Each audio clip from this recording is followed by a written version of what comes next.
Ken's Good Vibes Podcast. Hello, everyone. My name is Kenneth Outwater, and you're listening to the Good Vibes Podcast. Yeah, it's just going to be on Sundays. So I'm going to pick an hour out of every Sunday and to have this podcast starting. And we're going to be talking about a few different topics of discussion.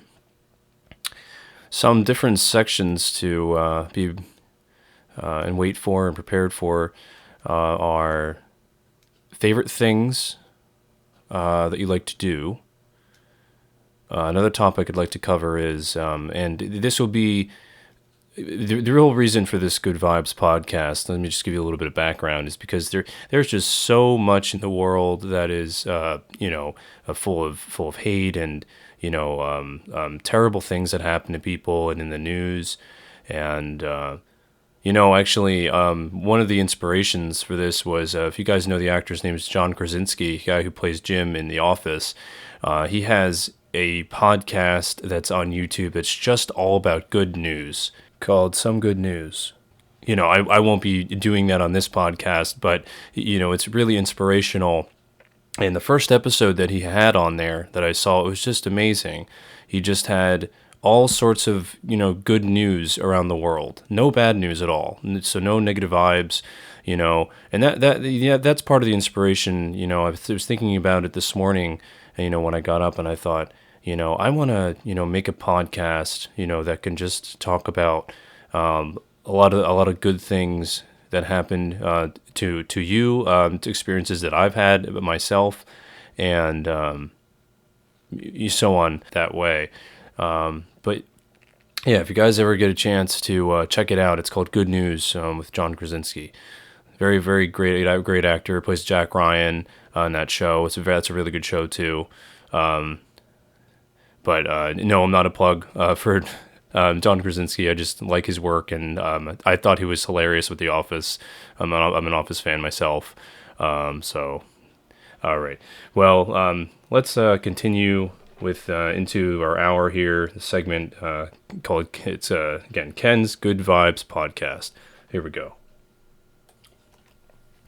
So, guys, I said there were some things and topics where we were going to discuss topics of discussion in this hour, and again, the first thing was favorite things, so things you like to do. Some of your favorite things, like one of my favorite things to do is to draw and to do artwork. Actually, we'll talk about that a little bit more, but I want to go over the other topics first, and then we'll circle back. The next topic is going to be things that you like to cook. I know I'm a huge cooking fan myself. I love cooking, and my roommate does also, and make some really, really fun and healthy dishes. So the things you like to cook. The third thing would be what inspires you. I know that personally, I have a lot of different inspirations in my life. That keep me going and keep me, driven every day.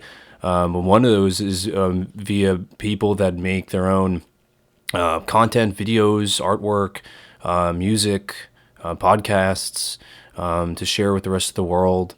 And, as sort of a platform to stand on to spread their knowledge and whatever they're talking about or discussing, via that platform.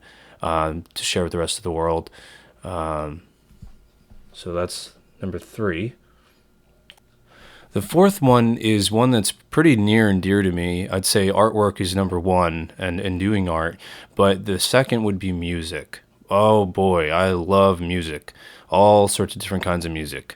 Rap, hip-hop, R&B, rock, country, alternative rock, dubstep, electronica, you name it. I've listened to many different artists, different genres of music, different styles of music.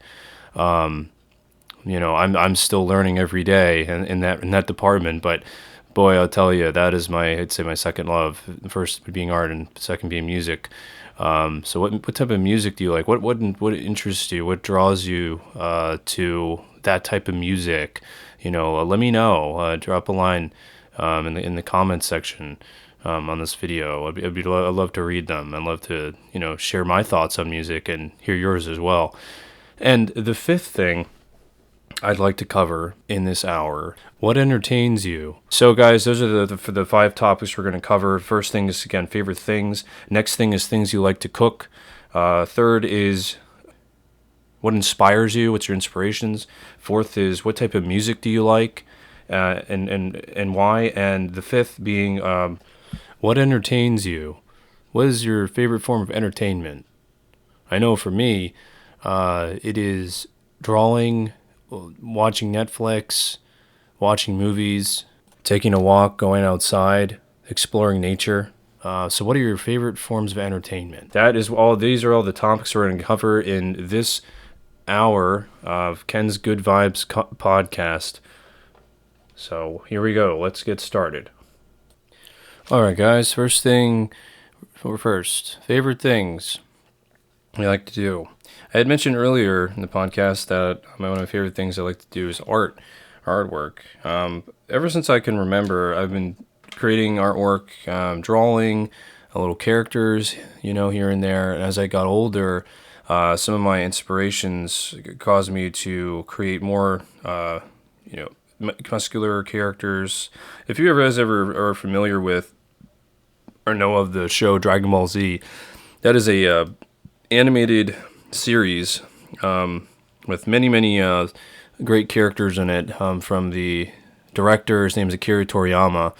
One of my absolutely favorite all-time animated series, Dragon Ball Z. It's just great. I mean, it was so inspirational when I was growing up as a kid. I would say when I was in fourth grade is really when I first started watching it. And I had an old babysitter back in the day. My mom, she worked as a single mom, single parent, and we would see our dad on the weekends. But a lot of times after school, being a single mom, my mom was working at the time selling timeshares, so she didn't have a big opportunity to pick us up after school. She was very busy with that. So we would always go over this one babysitter's house at the time. Her name was Miss Gwen. I'll never forget her. One of the most loving older black ladies I think I've ever met when I was very, very young.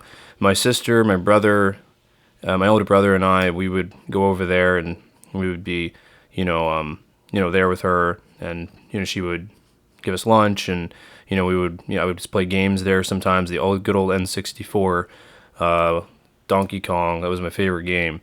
And when that happened, there was I would say probably like 4 or 5 o'clock, Dragon Ball Z, and it would come on, and the old theme song that would play. And if you guys are familiar with that show, and and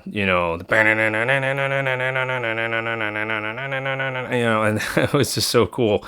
And so it always hyped me up, and that was a point in time where I really started to draw like these muscular bodybuilder like characters, which, looking back on it now, the proportions were like way off, and muscles upon muscles.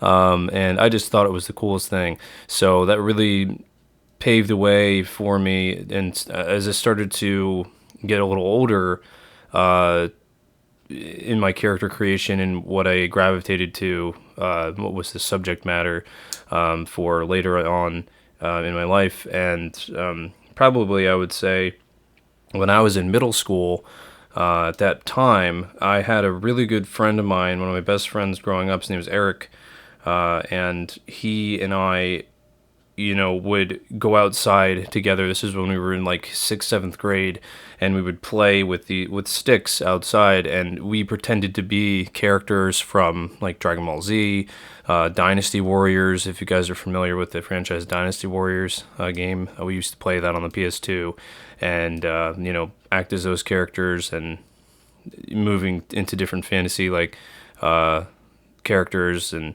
we got into all sorts of different things.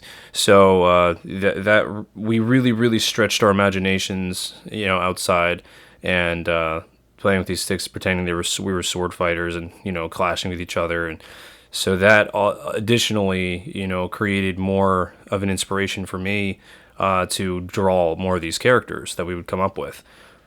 based upon games, movies, shows, your TV shows, and also anime as well. Sometimes staying out for hours upon hours, just playing and fantasizing about different storylines, and oh my goodness, it was so much fun and so cool, and just a great way to exercise, but at the same time we were coming up with different themes of the storyline, and and different from that, building on the characters and the plot and the twists and the turns. And I would just remember there were times where we would get outside. This was pretty much after we got out of school. I would walk home because I lived right down the street from my friend Eric, and I would do my homework. Then shortly after that, he'd be doing his homework, and then after we both got done, I call him, "Hey, are you done?" He said, "Yeah, I'm done." And I said, "Okay, I'm coming over." So I'm coming over, and then we're just started up like where we left off from the day prior, or starting up a new quote unquote saga, if you will, and depending on whichever where we picked up, or starting a beginning anew. So that was really fun. Again, big favorite thing to do at that time, in correlation with, allowing that to be this segue into coming up with more characters that I would draw. And so as I progressed through middle school and then got into high school, in my freshman year, I started to begin to become more fascinated with building up your own body, and at that time, I actually my mom had a good friend of hers, as a matter of fact, from Hawaii. Her name was Elena, and at that time she was really into boxing, and she was telling me that she used to be an amateur women's weight boxing champion, and it really got me inspired to, not only with these, muscular characters and like DBZ and, different storylines and hierarchies and games, that caused this inspiration, but, it got me into wanting to build up my own body, and, it got me thinking like, let's try to do something like that, and get into either like some sort of form of boxing or martial art in order to build up my own body. So we checked out a few different places around, some boxing schools, and then we saw an ad in the paper for a private instructor who was teaching a form of martial arts called Desiru Jiu-Jitsu, which actually means, and I found it later, it means defense or school of the gentle art. And looking through some a binder that I have, my sensei's name at the time, his name was Sensei Sierra. Very inspiring person. It was really quite an experience. It was a private instruction. It was a $25 a class that I paid at the time, and I would go like usually on every Wednesday of the week. Alternative Wednesday, but basically that martial art, as I'm reading here, it says Desiru Jiu-Jitsu is a superior martial art derived from the most famous and oldest form of self-defense in Japan. Desiru Jiu-Jitsu is the most practical and effective style of self-defense against armed and unarmed, single or multiple attackers, which envelop any and all situations. These techniques consist of a series of meaningful rhythmic movements that can be performed alone to develop dynamic internal strength and the coordination of body and mind. In addition to the techniques of self-defense, it is an excellent exercise for developing a stronger body and mind for women, men, and children. Desiru Jiu-Jitsu additionally allows you to disable an attacker with 2 fingers and less than 8 pounds of pressure. It teaches you to respond to dangerous situations, to adapt, improvise, and overcome these situations, building self-confidence and higher self-esteem. So this is just a portion of the many papers here that I had at the time that I was given in the interim of learning this martial art. But I'll tell you what, it really was a great help in mind and body both to show me a path that was, full of, a good regimen of discipline. And at that time, like I said, I was working on wanting to build up my own body. And boy, I'll tell you that it really did. If you're looking for a great form of exercise, definitely see if you can reach out to your local gym. Or I know nowadays it might be a little difficult, with everything going with the pandemic. But when this starts to subside, I highly recommend it. At that time, it really made me more of a better person, like I said, in mind and body. And it was a great way to, like I said, exercise, both of those.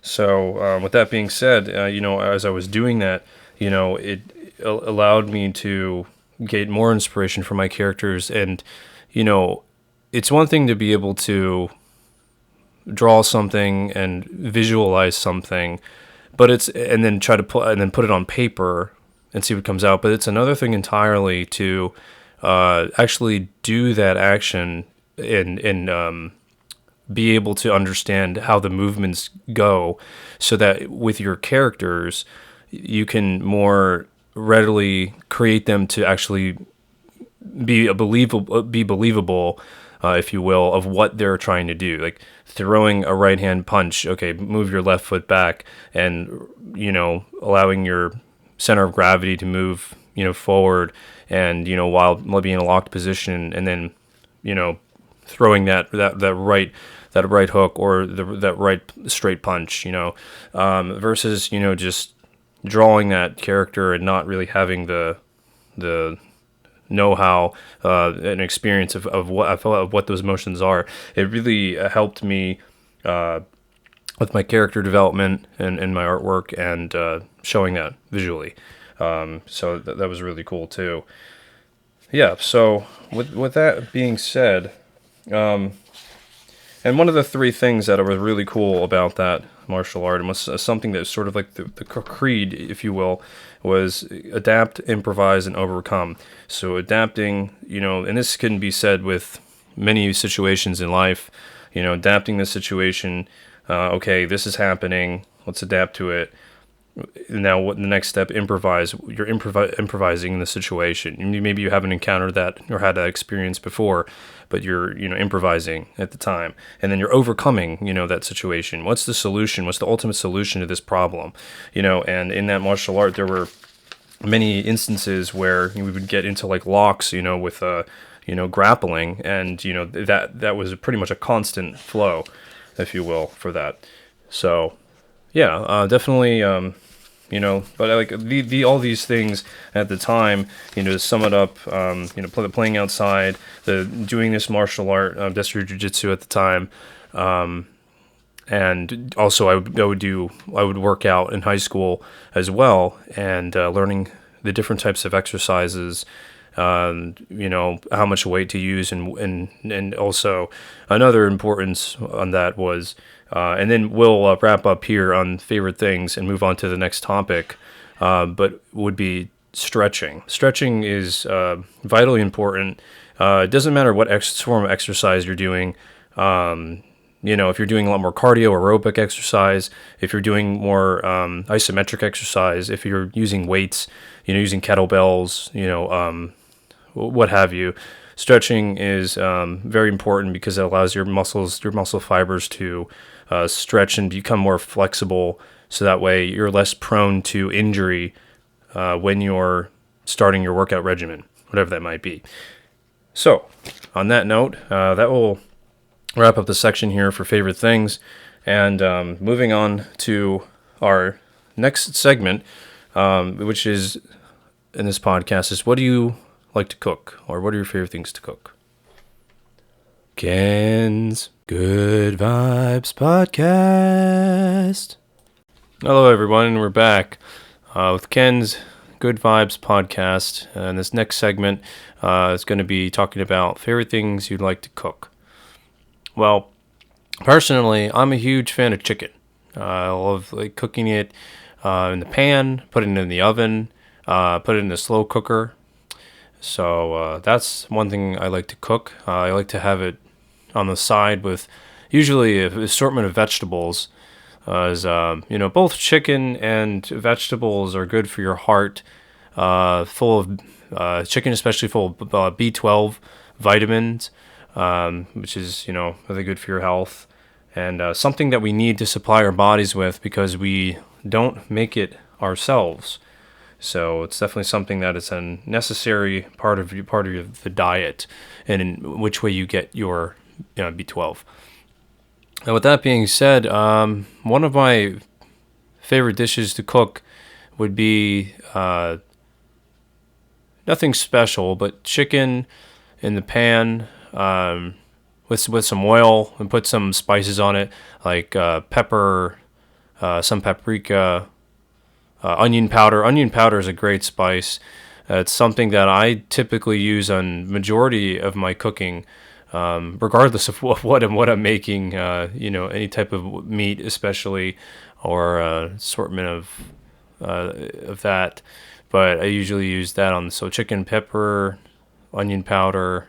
I'll sometimes put chipotle seasoning on there because I like to spice it up every once in a while. And then in form of like adobo, some kind for saltiness, or like I've gotten this recently from my local grocery store. It's called rotisserie chicken spice, and it's just a great way to coat the chicken. So put that in the pan, put it on medium heat and some oil. Usually use either canola oil or I just spray it with Pam sometimes too. But that's really good. Chop it up in little bits, and then the vegetable. Honestly, I just have like a steamed bag of vegetables, put in the microwave, heat that up, and it usually does the trick. So yeah. And other way I like to make it is in a spaghetti, like good old chicken spaghetti. Same type of thing in the pan. Put it in the pan, sear it for a little bit, and then once the chicken is done, the assortment of spices on it, then boiling water, spaghetti, and then whichever your favorite pasta sauce is. I personally like to pour it over once the noodles are done, once the chicken's done, mix that together, and then pour over a bottle of garlic and onion tomato sauce. So any form of that type of tomato sauce is really good with it. But yeah, that's something I like to cook. Let me know what you guys like to cook. Put in the comments below. I wanted to touch upon B12 a little bit more here because I mentioned that earlier. Dealing with eating chicken and how the body does not produce it naturally, so it's important to get that vitamin in your diet, your daily diet. And this is based upon a definition on Google in regard to the B12. It says vitamin B12 does a lot of things for your body. It helps make your DNA and your red blood cells, for example. Since your body doesn't make vitamin B12, you have to get it from animal-based foods or from supplements. And you should do that on a regular basis because your body doesn't store vitamin B12 for a long time. So important stuff there, guys. And another thing under the people also ask, it says, where does B12 come from naturally? Vitamin B12 is naturally found in animal products, including fish, meat, poultry, eggs, milk, and milk products. Vitamin B12 is generally not present in plant foods, but fortified breakfast cereals are a readily available source of vitamin B12 with high bioavailability for vegetarians. That's really cool to know. I didn't know that. So apparently in fortified breakfast cereals, they're also, it says, a readily available source of vitamin B12. Very cool. But yeah, so wanted to jump back into different foods and things relating to food. I want a little bit story I want to talk to you guys about is, speaking of food and cooking, when I first came to Pittsburgh, it was in the year 2010, and I've been living here for 10 years, and during the time in which I lived in the dorms, while attending the Art Institute of Pittsburgh, I would do a lot of my own shopping, and at that time I didn't drive, and nor did I really have a full, well understanding of how to take the buses. So I would walk virtually everywhere. And I would, in the year 2011 to 2012 is when I really started moving around here and there. And I ended up walking to my grocery store. It's called Giant Eagle in Pittsburgh, an area called the North Side, and so I would walk over there and get my groceries and walk back. So at the time, it wasn't really cooking things with the stove, and I would just usually get like microwave meals, and I would get the microwave vegetables, which had always stuck with me, the microwave vegetables since that time till now. But it really didn't start to happen to use the oven until when I moved out on my own, and that was in September of 2012, and I lived with three other roommates of mine. One guy I used to live with in the dorms who had moved out earlier than me, and then moved out to this house on Knox Avenue in Mount Oliver area. And at the time, that's when I really started to go shopping, buying chicken especially, and making spaghetti quite a lot. That was my main first thing that I knew how to cook. I learned how to cook. I used to watch my mom cook a lot of dishes, which drew the inspiration for me to start cooking. At that time, more readily. Also, I enjoyed the aspect of when you cook your own meals, what's going into your meals. When you're buying those, TV dinners or the box dinners, a lot of it has parts in it or portions of it that are not really that good for you. It's high in calories, high in sodium. Certain parts of it are, made with, nowadays with these microplastics because there's a plastic sheet over the top. It's good. It's good in a pinch, but if you can help it, it's better to put your own ingredients in there so you really know what's going into your own meals. And it's also alternatively healthier for you that way as well. And, arguably, in my opinion, more fun as well. But so like I said, at the time when I was in Knox Avenue, we create spaghetti and chicken spaghetti pretty much all the time. And I thought, okay, I'm getting kind of tired of eating the same old thing. So then I started to expand more, buying ground beef, making like, chop suey, things like that with the vegetables and the pan and oil and beef, and also buying beef cutlets, buying steaks, using the oven more. Now, speaking about the oven, that's probably, in my opinion, my favorite kitchen appliance to use when it comes to cooking meals. It is just so simple. When you first look at it, you think, oh, okay, this is kind of daunting. Going from the microwave to the oven, or cooking on the stove versus in the oven. So little things, these things take time little by little. But as I started to use the oven more, it really, really stuck with me and grew on me more and more. It allows you to, put your items in there, set a timer, just wait for the oven to preheat. In this case, we'll talk about chicken again. For example, if you have like chicken cutlets, okay, make sure, of course, to properly defrost them. Either put them in the fridge, defrost them. Sometimes I'll just take them out of the frozen. I usually freeze my meat. That way it allows the meat to last longer and for a longer period of time. And then you take it out, let it defrost, or either by microwave or put it in the fridge and let it defrost. And then once it's done, put it in the colander, make sure it's washed really good.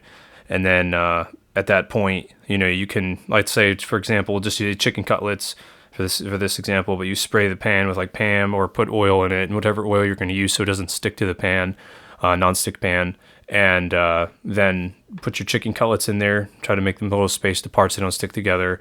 Put your seasoning on there. If you like to do like a dry rub, I like to do that a lot, usually with chicken is dry rubs. But if you like to use a marinade, some people like to use a marinade and leave it sit for maybe like 30 minutes to 40 minutes. And then at that point, put that in the oven, set the oven for 375 for a good about maybe 40 minutes. And when that comes out, oh boy, it's really good. So it's not only a quick way to cook food. I shouldn't say quick, but it's not too long. I mean, you do it like 40 minutes. You can be doing other things while that's cooking. So it serves multiple purposes, right? You have it in the oven. It's cooking for upwards of 40 minutes, and you can be cleaning the house, or you can be drawing, or whatever you're going to do in the meantime, or you can be watching the show, watching the news, whatever you do, but that's just cooking along. You don't really have to watch it much, which is great. Like in a frying pan, you got to watch it. Watch it so it doesn't sear too much or burn, things like that. So that's really good. And just let it do its thing. And then after that 40-minute mark, it's done. All your spices in there, or your dry rub, or your marinade are soaking into that more while it's cooking. So it cooks from the outside in, so it really, really makes it come out to be a spectacular, meal in itself when it's done. And, by the time you finish your other work, then that's complete. And then you can pair it with whatever you want, like a starch, like, mashed potatoes or rice, and then a vegetable as well. So try to have those three things if I can in my meals.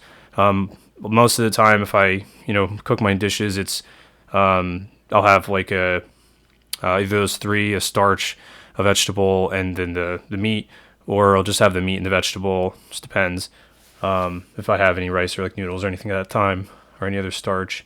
But yeah, I mean, the oven was definitely a huge, huge help when I was back in 2012 when I had moved out, and I really started using the oven more at that time. Again, the oven can be used for many, many different things to cook. People make a lot of baked goods in the oven as well, cakes and pies and cookies, all sorts of good stuff. So, yeah.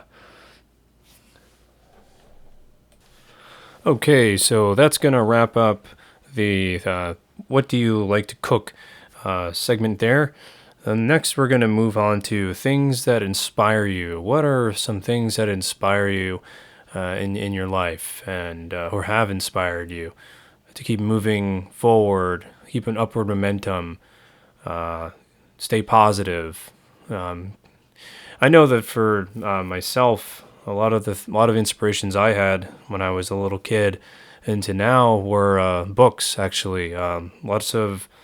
I don't know if you guys have recall this from when you were younger. I was born in the '90s. I'm a '90s kid at heart. So there was this book called I Spy. I was born in '92, and I used to read these I Spy books, where all throughout the books on each page, you would see a plethora of different collected items on the page, and you would have to spy or eye out, and pick out, the different things that it was looking for. It was a list of things that it was looking for, and you would have to pick out, like for example, it would be like a kid's toy box, and they, in the toy box you were looking for a green dinosaur, and so that was one of the things you had to pick out. So that was really inspiring to me as I grew up, to want to read more books and find things more, I guess you could say. Another thing that inspired me growing up were 90s kids cartoons. Those were things that as I grew up, I wanted to act like those characters, or have quotes from those shows, such as like Hey Arnold or Rocko's Modern Life, Real Monsters. Looking back on it now, those things have inspired me today to draw my attention to them for inspirations of my artwork, as a matter of fact. So all things seem to point to that. But, another thing that inspired me was my parents. My mom and my dad both, I love them very dearly. And they both have made great strides in their lives to, provide us, me and my older brother, my younger sister, with the best life that they could, at the time. And, when we were growing up, we lived in a neighborhood full of a multicultural neighborhood of Asian people, Black people, Hispanic, and so that really inspired me too to this day to be more welcoming and understanding of other people's cultures and races. And so with my parents, they always taught us manners and to be courteous to your neighbor, and as we got older, holding the door open for a lady, or helping, an older, couple with their groceries out of the car, things like that.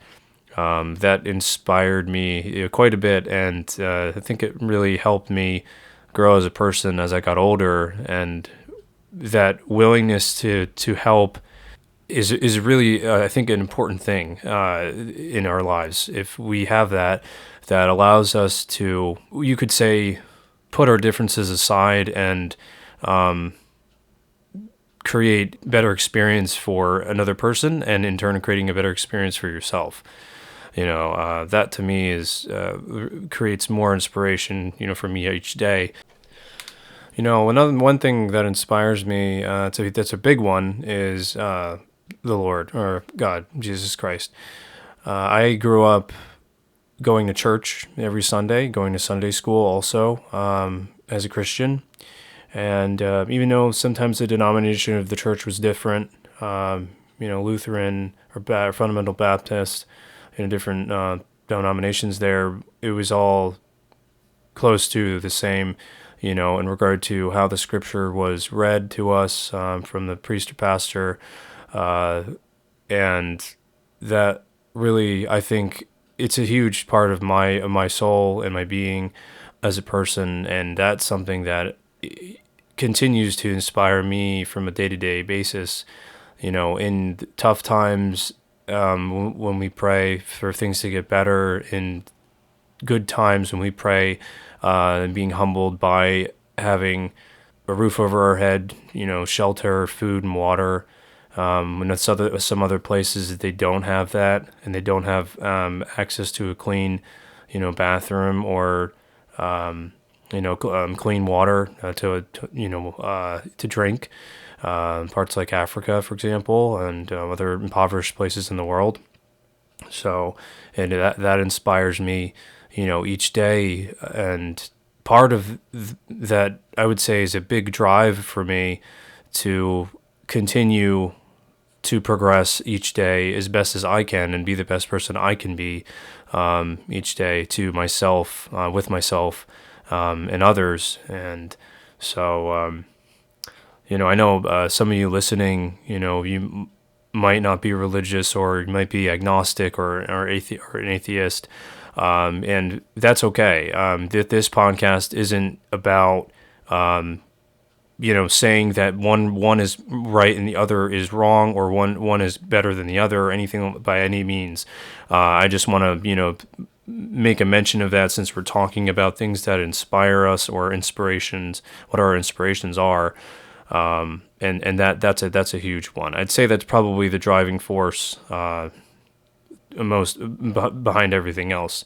Definitely a big part of my life there. But yes, so those are things that inspire me, or inspirations. We will discuss more on that. Another thing that is an inspiration for me, and as I mentioned before, doing artwork, are different artists that I'm familiarized myself with now. One of those is Salvador Dali, who, when I was, in my time at the Art Institute, my later quarters there, learned about in my art history class, and all the different surrealist paintings that he had and that he had created in his life, and especially the one with the melting clocks, titled "The Persistence of Memory." This is based upon, when I looked it up on Google here, it says The Persistence of Memory is a 1931 painting by artist Salvador Dali, and one of the most recognizable works of surrealism, first shown at the Julian Levy Gallery in 1932. Since 1934, the painting has been in the collection of the Museum of Modern Art in New York City, which received it from an anonymous donor. But yeah, it is really cool. If you guys get a chance to check that out, for any of you surrealist fans out there, art fans. It's essentially like sort of a desert scape in the background with like looks like some rocky mountains or so a mountain scape, and then there is like hanging clocks, and they look like one's hanging off of the branch of a tree, another one is hanging off of the side of what looks like a lower table, and then there's one that has it's like a pocket watch with all sorts of different ants, all looking like they're trying to get something at the center of it. So really neat stuff. Yeah, definitely a big inspiration for me. Allowed me to get so much inspired that I created an artwork called Lights On, and it's with multiple perspectives of men in suits that have light bulbs for heads, and the one, as you're looking at, they're playing a card game, on the table, and in the background you see it from like an aerial view looking down, and the one guy is turning what you would think would be like a light bulb, or unscrewing or screwing in a human head, and it's into like a neck, and it's his head is the light bulb, and he has the guy's head, and it's like tongue sticking out. Yeah, I just had a lot of fun with that one. But again, these means of being inspired, or these inspirations really help with the growth of new ideas, and continuing with furthering yourself or oneself. And yeah, it's all really great stuff. Another inspiration for me is when I was attending the Art Institute. At that time, I had a friend of mine, his name was Cody, and he was the first person to introduce to me the tablet and drawing pen, in which is a medium that a lot of digital artists and concept artists like to use for a way in which you can have with a tablet pen and drawing right on the tablet itself, and being connected by USB into the computer, you can see as you're drawing it appear on the screen. Like if you draw a circle on the tablet, it'll show up on the screen you're drawing, either in like whichever illustration program you're using, like Adobe Illustrator or Adobe Photoshop, for example, to use too. But that was really inspiring to go from a traditional medium to a digital medium as a means to create artwork. And there was one artist that he was so enamored by at the time. His name was Feng Zhu, who worked in the gaming industry, multimedia industry, as a concept artist, and just created these amazing and stunning works of art. Again, his name is Feng Zhu, Fengzhu, and so he just created these magnificent landscapes with characters, sci-fi landscapes especially. He did a lot of fantasy landscapes, dragons, and and then he created like train stations. He goes into how he starts up and how he builds up his shapes, and the perspective, of course, is of extreme importance when it comes to landscape illustrations and drawings. And then he would go into further details in the sort of like time-lapse videos on YouTube especially. And he has his own school in which he operates. It's called the FZD School of Design, and you can pay so much per course. And he basically, as you're going to school, with him as the instructor, and he provides you different coursework, just like if you were to, like when I was attending the Art Institute or going to a traditional college or online art school. It's really, really cool. Yeah. So his name's Feng Zhu, very, very good artist. So two artists that inspired me to grow as an artist. And actually at the time when I was in the Art Institute, that's something that, we were learning 2D traditional art classes as well as 3D means to create, artwork. So that was just really cool too. And some of those programs we used in the 3D sense were 3ds Max, which is a great hard surface modeling program to create different environment type of models. And then there was what's known as, and I learned in my later quarters, called ZBrush, and that's essentially like a digital sculpting program. So if you can imagine, you have like a ball of clay, and you're with a tablet pen in a tablet or with a mouse. I had one professor that particularly liked to use ZBrush with a mouse and was really well versed in that and creating these amazing artworks, with just a mouse. It was really incredible. So, well, guys, that's going to wrap up the inspiration portion of this podcast, of Ken's Good Vibes podcast. So the next topic of discussion is going to be, that we're going to be covering, is what type of music do you like? What type of music do you like? I've become so numb, I can't feel you there. Become so tired, so much more aware. Becoming this, all I want to do is be more like me and be less like you. I'm sure you're familiar with that song, not called "Numb" by Linkin Park. If you're not, it's a great song. I'd recommend it highly. As you could hear, that was me singing the lyric there from part of the song "Numb" from Linkin Park. This was a big inspiration for me when I was younger, and it was my favorite band growing up when I was a younger kid in grade school, in the middle school, even in high school, and I just would always remember in 7th and 8th grade, me, my friend River, and my friend Eric, we would all usually sit near each other on the bus. And that was one of the songs that when it came on, I'd share my friend River's headphone with, and he would have the other one in his ear, and I'd have it in mine, and we would be just jamming out and singing along to that song, along with Jay-Z's feat. Linkin Park, Numb Encore, and we used to blast that song and sing that like crazy. So, but that was really a huge band for me at the time, when I was younger, and like I said, progressing through middle school and into high school, and I just fell in love with that group, and I listened to them almost religiously, lots of different albums that they had, and going through all the way up to What I've Done. That album is a great album.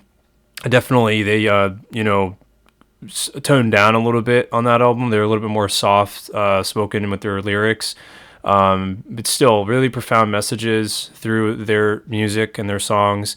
Before they were more high strung, back in their earlier music, for the songs such as Paper Cut, Numb, One Step Closer, those songs, and then later on, on the album What I've Done, the main song, What I've Done. And I mentioned Jay-Z before. Speaking of Jay-Z, they have a really good album, him and Kanye West, called Watch the Throne. If you guys know of that album, if you don't, check it out. It's called Watch the Throne.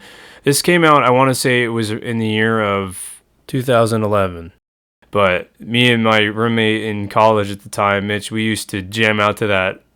When that came out, he introduced it to me actually, and I fell in love with it at that time, and it's still a really good album.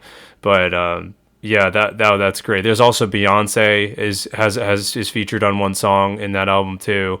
But yeah, so that's another really good one. There's so many other artists and bands out there, and music just plays such a big role in my life. I listen to it every day, especially if I go on a walk, outside. I'll put the headphones in and just jam out. Recently, I've discovered an artist named Alina Baraz. Boy, she have a beautiful voice, and she has an album that she just released recently. It's titled "Color of You." Beautiful voice, R&B singer, and I've been listening to her, gravitating to her music more. And then I like Pandora. I listen to a lot, because I like how it plays different genres of music, mixed. And then I also enjoy Spotify, and that's actually where I discovered artists such as Alina Baraz, and then also Billie Eilish I discovered on there as well. But one group I want to shout out to, big shout out for the group, Canadian rock band called Rush, Rush. Man, talk about a band that was ahead of its time. This is a group that my dad was really, really interested in from a young age. Group that was back in the early 80s, probably late 70s, when they first started creating music together. It's a three-man group. Geddy Lee, who is the singer and the bassist, Alex Lifeson, who is the lead guitarist, and Neil Peart, who is the drummer for the band, Rip Neil Peart. He was a legendary drummer on so many different styles and odd timings with his drumming, and but yeah, big shout out to them. Songs, and the first album that I heard from them, actually their first song, which you guys might be familiar with, if you're any of your Rush fans out there, was Tom Sawyer. A modern day warrior, mean, mean stride. Today's Tom Sawyer, mean, mean pride. Ba-dum, dum, ba-dum, dum, ba-dum, dum. So, huge shout out to them. Losing It is another really good song by them. The first album that I listened to by them was called Signals, and that album, the cover is a Dalmatian in a field sniffing a red fire hydrant, with the name Rush in like brushstroke lettering on the top. I remember going over my dad's house over the weekends. It was always a magical time for me.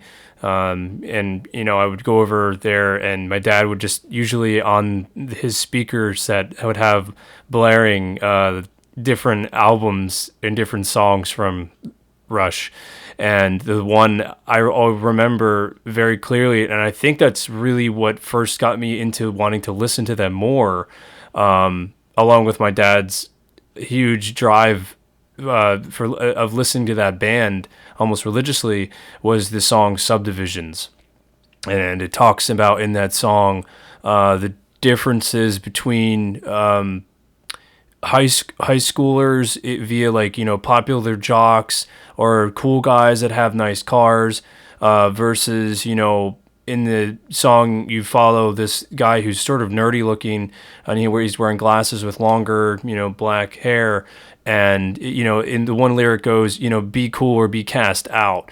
And it just really plays off of that, time when you're, basically going from puberty into adulthood, and how that impacts your life in different ways.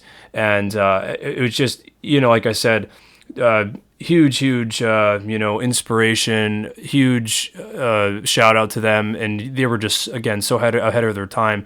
And the one thing I really like about Rush is how story driven they are.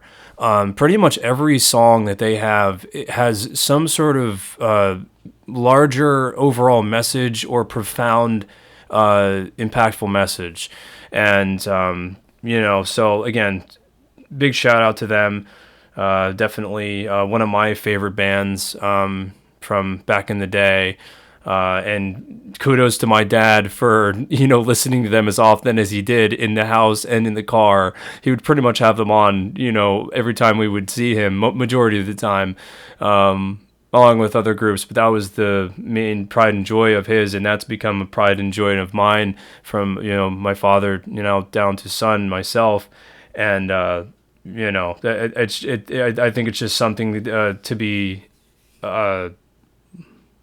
heard, as much as you can, and to pass down through the generations.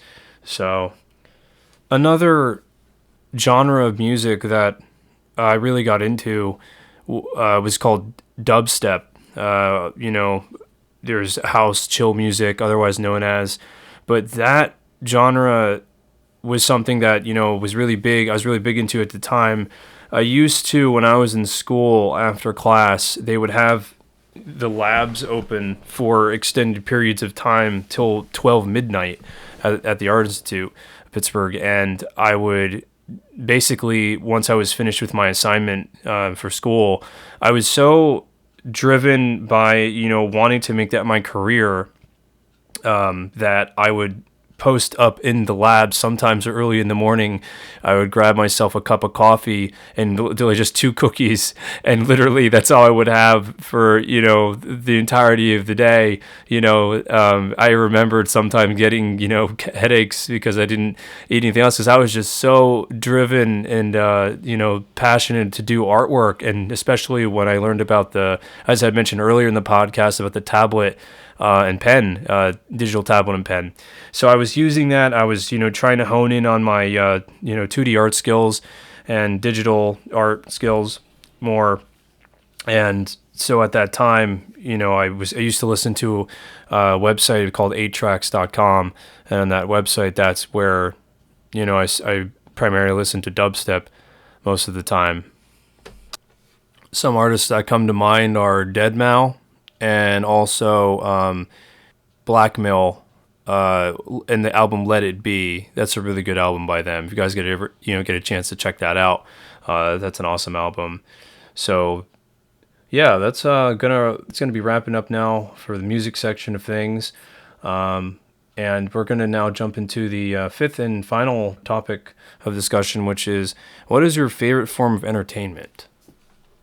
For my favorite form of entertainment, I would have to say it's a mix between, firstly, doing artwork and anything related to art, building my portfolio site, also working on a graphic novel, which I have. It's called Monkey Wrench, which is actually a graphic novel I've been designing for the past 3 years, but I've just started putting it down on paper a couple of years ago. And the graphic novel is about 2 orphan brothers who are left at the doorstep of an ancient Chinese temple and brought up in the ways of the monk and become 2 warriors. And when they become their young adulthood, they end up breaking away from each other, the one staying in the ways of the temple and the other leaving and then opening his own motorbike repair shop. I have a Patreon that's called Ken's Creations, and that's going to house multiple projects. If you go to patreon.com/Kenneth Outwater, you will find it on there. It is really cool to be able to produce on that platform, and more to come soon on that. But another thing I like to do for entertainment is I like to listen to music as well as exercise also. That's entertaining for me. I like to exercise at home. I have some free weights that I use for that, and also go on walks as well. It's a great form of exercise. Good to get the blood pumping there. Another form of entertainment I like is enjoy our watching Netflix. A lot of shows on there. Amazon Prime has a lot of great movies on there and shows also, and also enjoy watching movies as well. Well, guys, I think that's going to wrap up the hour here. Getting close to Ken's Good Vibes podcast. Check it out. It's going to be each Sunday, 1 hour segment on every Sunday. Ken's Good Vibes podcast. Thanks for tuning in. Till next time, be good. Ken's Good Vibes podcast. 2 shout outs I want to give to 2 other people. My mother, who has a podcast called Sunshine Speaks Safe From podcast, where she talks about health and well-being and wellness for yourself and self-preservation as well. Some tips there, dealing with those things. And the other I want to shout out to is my friend from when I was at the Art Institute. His name is Craig Inzana, spelled Inzana. He has a podcast called Happy You Are Here podcast. It's on Spotify. I think it can be found elsewhere, but I did find it on Spotify. If you guys listen to that or use that app, it says that this podcast deals with tools, techniques, and ideas to help us all live more fulfilling lives full of radical compassion and mindfulness and self-improvement. It says, join me on the collective journey of figuring this life out. So that's another podcast to check out. First, again, Sunshine Speaks Safe From Mary Outwater is my mom, and Craig Inzana is a friend of mine I went to school with. He has that podcast, Happy You Are Here podcast. It can be found on Spotify. Sunshine Speaks Safe Room can be found on YouTube. Check out the links to both of those podcasts in the section below. Ken's Good Vibes Podcast.